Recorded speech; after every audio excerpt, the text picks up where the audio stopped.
Bom dia, boa tarde, boa noite. Na aula passada foi a aula de número 16. A gente viu aí os micronutrientes, então a gente começou falando das vitaminas e hoje vamos continuar falando então dos micronutrientes, mas a gente vai focar nos sais minerais. Então essa é a aula de número 17. Essa aula foi produzida para os alunos da Escola Estadual Nila Fará no ano de 2020. Os sais minerais, eles assim como as vitaminas, são micronutrientes e são necessários em pequenas quantidades diárias. Então, eles podem ser encontrados na forma imobilizada, ou seja, insolúveis, ou então dissolvidos.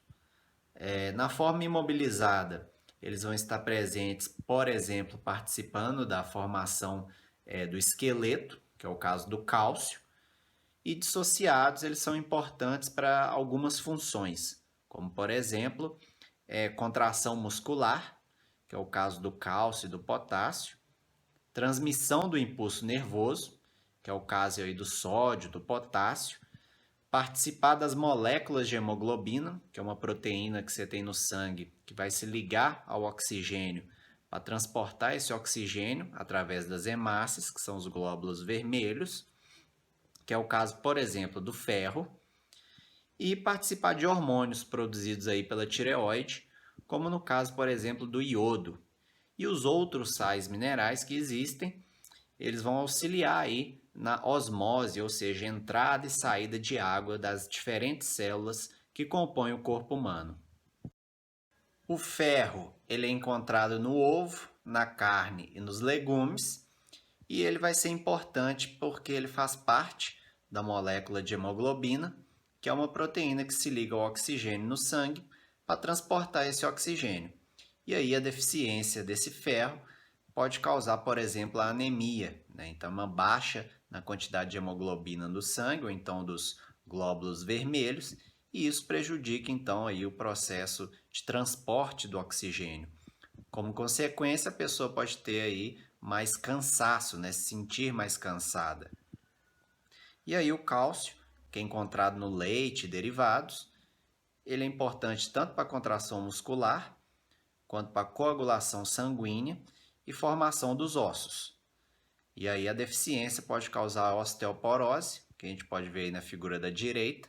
Então o osso fica mais poroso, né? Com mais poros, ele enfraquece. E dessa maneira ele pode se quebrar mais facilmente. E aí, quando acontece, por exemplo, essa falta de cálcio, quando a pessoa está em fase de crescimento, isso vai prejudicar o crescimento dessa pessoa. O fósforo, ele já é encontrado em leites e derivados, carnes e cereais. E aí ele é importante porque ele faz parte do material genético e também participa da formação dos ossos. Então, assim, a deficiência desse fósforo vai causar uma desmineralização dos ossos e isso vai tornar o osso mais fraco e também mais propenso a quebrar.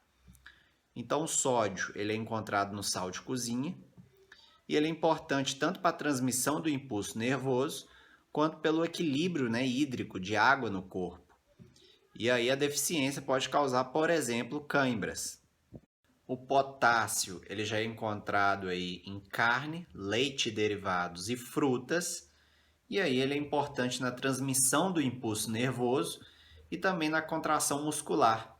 E vai atuar também auxiliando aí o balanço de água no corpo. Então a deficiência pode causar uma paralisia ou então uma fraqueza nos músculos. E o cloro ele já é encontrado no sal de cozinha. Então ele tem uma importância aí porque ele na formação também do suco gástrico lá no estômago. E a deficiência pode causar cãibras, redução do apetite ou até mesmo um cansaço, né, uma apatia. O magnésio ele é encontrado aí em cereais e vegetais de folhas verdes.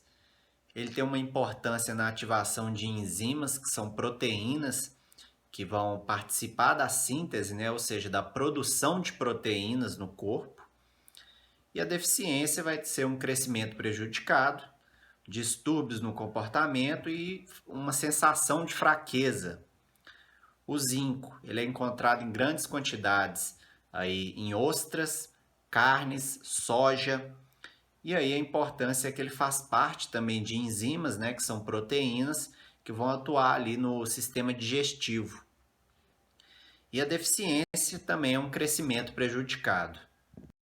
O flúor é encontrado na água fluoretada, em alguns chás e também em frutos do mar. E ele tem uma importância porque ele participa, né, da estrutura óssea. Então, uma deficiência desse flúor é, por exemplo, a queda dos dentes. Então, por isso que muitas pastas de dentes aí têm o flúor já adicionado. O iodo, ele é encontrado em frutos e peixes do mar, e também a legislação brasileira adiciona iodo no sal de cozinha, né? Então ele tem uma importância muito grande porque ele participa dos hormônios formados pela tireoide. E aí a sua deficiência vai causar o conhecido bócio, né, que é o papo, ou também conhecido como papeira, que a gente pode ver aí na figura da direita. Vamos aproveitar e falar também das fibras. As fibras, elas já são as partes dos vegetais que vão dar consistência para esses vegetais. Elas são encontradas aí nas folhas, nos talos e até mesmo em sementes. E aí elas não são nem digeridas nem absorvidas pelo organismo humano. Mas elas são importantes porque elas vão contribuir para o bom funcionamento, né, do processo de digestão e também diminuir o risco de prisão de ventre. Então a gente costuma falar que ela contribui para o trânsito, né, intestinal. E aí ela diminui também a absorção de gordura, que são os lipídios, no intestino, então ocasiona uma maior liberação de gordura pelo corpo.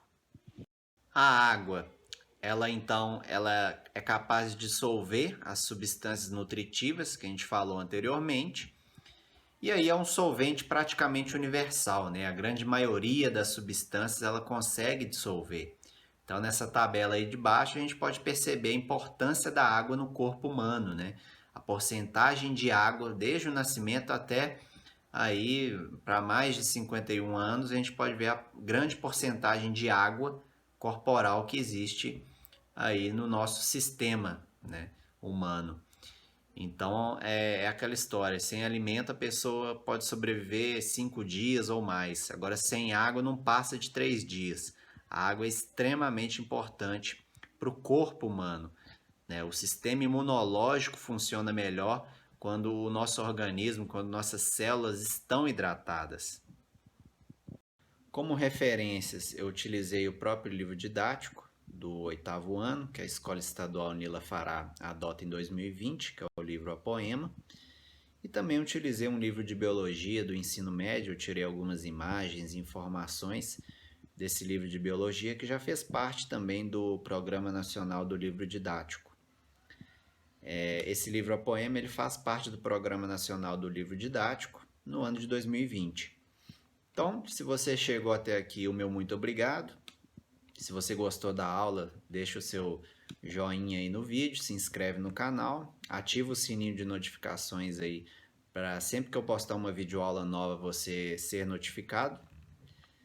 E é isso, meu muito obrigado e até a próxima aula.